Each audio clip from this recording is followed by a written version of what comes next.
2 years since his infamous declaration, subsidy is gone, during his inauguration ceremony on 29 May 2023. Between that time and now, what is the quality of life of the average Nigerian person? Without equivocation, we have to say that the past 2 years of President Tinubu's government has been nothing short of a disaster for the mass of Nigerian people. For example, the pump price of petrol, which Tinubu met at 197 naira per litre, when he came to power on May 29, 2023, now hovers around 800 naira to 900 naira per litre. A marginal drop from its peak of around 1,000 naira per litre sometimes last year. The naira has also sharply depreciated from 463 naira to $1 in early May 2023 to nearly 1,600 naira to $1 as at April 2025. Within the same period, headline inflation rate rose from 23% in April 2023 to 35% in December 2024, the highest in the last 3 decades. On the same score, food prices are more than 80% higher than when the elections were held in 2023. Transport fares for interstate travel rose by 403%, airfares rose by 280% on the average, while over 50% of Nigerians spend almost all of their income on food alone. Indeed, some families now go without food as they cannot afford to have 3 square meals in 24 hours. The country's GDP in dollar terms has actually declined from $363 billion in 2023 to $188 billion in year 2025.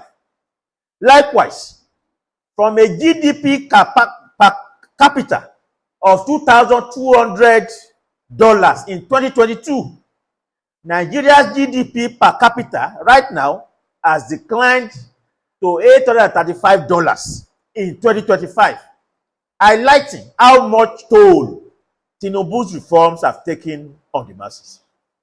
Dictatorship.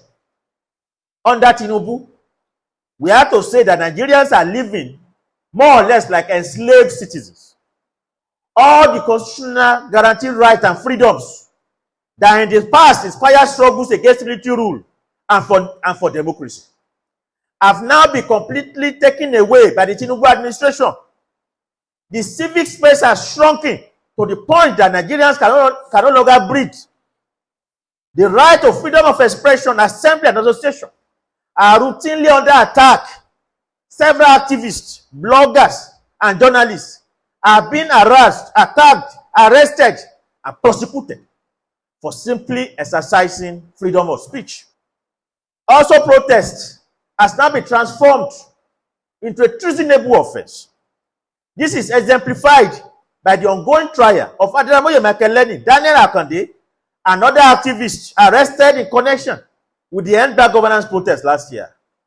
It is also exemplified by the series of Jankara court orders and judgments that state and federal governments, notably the Lagos State and Ogun State government in particular, have secured through the back door to restrict protests to few selected parts in order to prevent a revolt from developing against the anti-poor policies. President Tinubu is ruling like an overlord, having succeeded in compromising the legislature and judiciary. The unconstitutional declaration of emergency rule in Rivers State stands as another clear indication of President Tinubu's brazen contempt for the Constitution and his desire to turn Nigeria into a banana republic. Aside from all this, Nigeria has become even more unsafe under President Tinubu than ever before due to the unresolved and deteriorating crisis of insecurity across the length and breadth of the country. Kidnapping, banditry, and violence of all kinds have become the order of the day. According to Amnesty International, nothing less than 10,217 people have been killed in the past 2 years since Tinubu came into power. Of this, over 6,000 were killed in Benue and over 2,000 in Plateau State. We can no longer continue like this. for mass action on June 12th. From renewed hope, the Nigerian people have now been pushed into a state of renewed hopelessness and mass misery. Nigerians on their own are unable to even go out to protest because you have to decide whether to use that 1,000 naira to arrange correct beans and bread instead of entering keke to go and protest, and you have not eaten breakfast and you have no plan for how you will eat lunch. Those are the options before our people today on the basis of these policies and on the basis of the dictatorial actions of this government. And that is why people are in this state of hopelessness and helplessness. But some of us are not going to relent. The difference between a citizen and a slave, inability to speak. They don't have to put chain on anybody's hand. Once you get to a point where you cannot even speak, even while suffering, you have already been enslaved. We are rejecting that servitude. And that is why we insist on speaking. And that's why we insist on marching. And that is why the June 20. We all know the language these people understand, especially the government, is protest. On that very day, June 12, we should come out en masse. Let's show our grievances. We shouldn't allow this government to subject all of us into unnecessary hardship. The poverty is just too much, and we can't continue like this. Committee for Defense of Human Rights, all our members should come out on that day en masse. Let's at least fight for the sake of this country.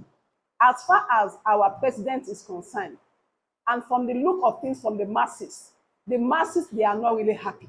Say June 12th, the masses need to be reinformed.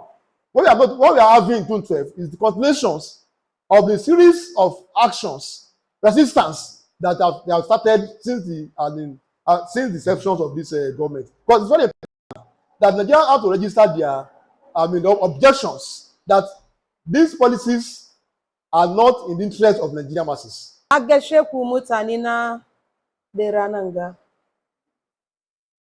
I have to use that language for all of us to know that we are one Nigeria. 2027 is around the corner. And we are talking about the election. And if all of us don't come out now to come and talk about this on June 12th, maybe we will continue like this. There is victory forward ever, forward ever, backward, backward, never in the struggle.